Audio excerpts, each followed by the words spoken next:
Well ধন্যবাদ আপনাকে। Hi tech park আমি প্রথম এসেছি। আমাদের আপনারা জানেন 6 মাসের সরকার আমাদের। আজকে দেখে গেলাম আমাদের সাথে এমডি সাহেব আছেন, আমাদের ডি সাহেব আছেন গাজীপুরের। অলমোস্ট 371 একর্স নিয়ে আমাদের এই হাইটেক পার্ক। তার মধ্যে অ্যারাউন্ড 240 একর্সের আমরা ইন্ডাস্ট্রি দেওয়ার মতো আমাদের ল্যান্ড রয়ে গেছে। তার মধ্যে 85 প্রজেক্টস আমরা অলরেডি কী বল implemented, and out of that কিছু কিছু প্রজেক্ট আপনার আন্ডার ইমপ্লিমেন্টেশন আছে, কিছু কিছু প্রোডাকশনে চলে গেছে। আমরা এটা you have to see to believe it. এত সুন্দর একটা জায়গায় এটাকে আমাদের ডেভেলপ করতে হবে আরও, আমার যেটা মনে হয়েছে। এটা আমাদের একটা ফ্ল্যাগশিপ হাইটেক পার্ক বলে মনে করি। আজকে আমি মনে করি lot of investors are coming, অনেক বিদেশি লোকরা এখানে ইনভেস্ট করতে চায়। তবে এখানে একটু আমাদের ইনফ্রাস্ট্রাকচারের একটু প্রবলেম আছে, তাতে কোনো সন্দেহ নেই। আমাদের এখানে ইলেকট্রিসিটি একটু প্রবলেম আছে, এটাকে ডেভেলপ করতে হবে। এখানে আরও অনেক জমি পড়ে আছে, কিছু কিছু জায়গা অনেকে অ্যালটমেন্ট নিয়ে রেখেছে, কিন্তু তারা কোনো প্রজেক্ট শুরু করে নাই। আমরা এমনটি খুঁজে বের করবো যে কী কারণে তারা প্রজেক্ট করতে পারছে না, তাদের মানে অসুবিধাটা কোথায়। আর যারা অলরেডি প্রোডাকশানে আছে তাদের সাথে কথা বলবো আমরা, তাদের কোনো অসুবিধা হচ্ছে কি না আমরা চেষ্টা করব তাদেরকে সুবিধা করে দেওয়ার জন্যে। আর যারা মাঝে মাঝে আন্ডার ডেভেলপড অবস্থায় আছে, মানে already they are ready to go for production, তাদের সাথে কথা বলবো। তবে এখানেই ইনফ্রাস্ট্রাকচারে কিছু কিছু যে প্রবলেমগুলি আছে, আমি ইন্ডাস্ট্রির সাথে কথা বলেছি, উনি আমাকে জানিয়েছেন যে আমাদের এই যেমন বিদ্যুৎ বলেন, রাস্তাঘাট, কিছু জমি সংক্রান্ত প্রবলেম কিছু আছে বোধহয় আশেপাশে, আমরা ওগুলিও দেখব। তবে আজকে দেখে যেটা আমার এক্সপিরিয়েন্স হলো, আমাদের এখানে মনোযোগী হতে হবে।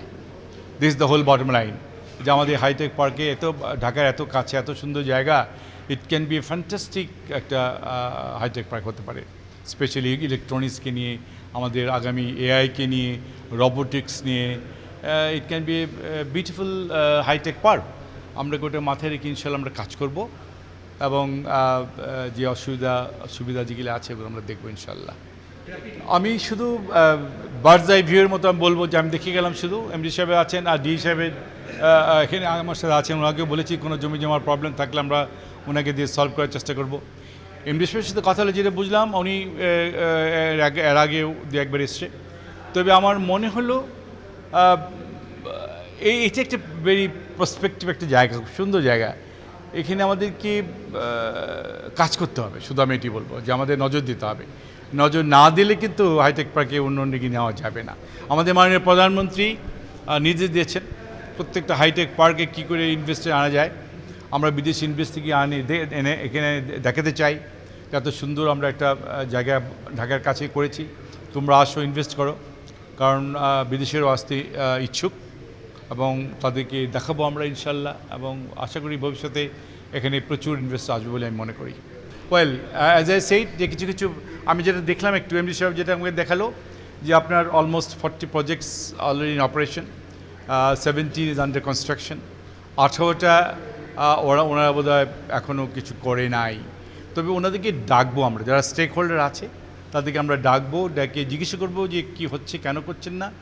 আমরা যদি দেখি যে কারো নেগলিজেন্সি রয়ে গেছে, তাদের কোনো ইচ্ছা নাই, বা যারা প্ল্যান তখন করেছিলেন আর এখনও সেই প্ল্যানটা তারা মাথার মধ্যে নাই, আমরা সব কিছু দেখে শুনে তারপর আমরা সিদ্ধান্ত নিব। তবে আমি চাইবো যারা অ্যালার্টমেন্ট নিয়েছে তারা এগিয়ে আসুক, তারা এই ইন্ডাস্ট্রি করুক, আমরা তাদের পাশে থাকবো, তাদের ইনফ্রাস্ট্রাকচারের জন্য যা কিছু সুবিধা দেওয়ার জন্য আমরা দিব। কিন্তু জমি ফেলে রাখলে হবে না, আমরা সেটাই নিটিকিটি দেখে আমরা তারপরে সিদ্ধান্ত নেব ইনশাল্লাহ।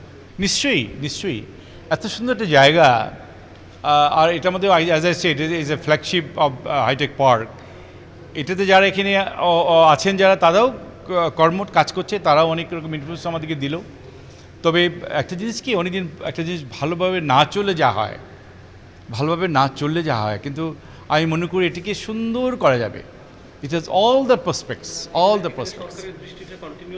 ইনশাল্লাহ সরকার, আমাদের মাননীয় প্রধানমন্ত্রী, উনি হাইটেক পার্ক নিয়ে অত্যন্ত পুশ করছেন, আমাদেরকে ইনভেস্টার আনার জন্য পুশ করছেন, এবং ওনার নির্দেশেই আমরা আমাদের আরও কয়েকটি যে হাইটেক পার্কগুলি আছে আমরা ওখানেও যাচ্ছি, ওখানেও দেখছি ইনফ্রাস্ট্রাকচার কী অবস্থায় আছে।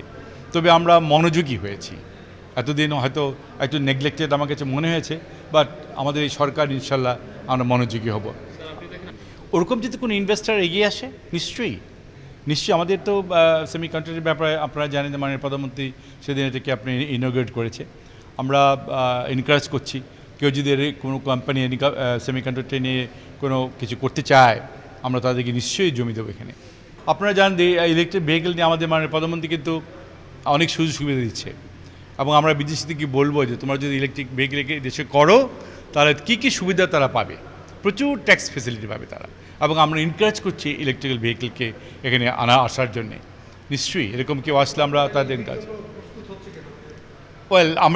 আমরা তো আপনারা দেখেছি ইনফ্রাস্ট্রাকচার আমাদের আছে, ওনারা আসবেন, আমরা একসাথে কাজ করব। আমি বিশ্বাস করি আমাদের যে ইনফ্রাস্ট্রাকচার এই মুহূর্তে রয়ে গেছে তারা এখানে আসলে নিশ্চয়ই কাজ করতে পারবে। না, কড়া হুঁশিয়ারি তো দেওয়া ঠিক হবে না, কারণ যারা ইনভেস্ট করতে চায়, ইনভেস্ট করতে গিয়ে হয়তো অনেক প্রবলেম থাকতে পারে মানুষের, হ্যাঁ, মানুষের ফিনান্সিয়াল প্রবলেম থাকতে পারে, ইনফ্রাস্ট্রাকচার, আমারও তো ইনফ্রাস্ট্রাকচার প্রবলেম আছে, হ্যাঁ, ন্যাচারালি উইন ইন সিচুয়েশনে আমরা কাজ করব।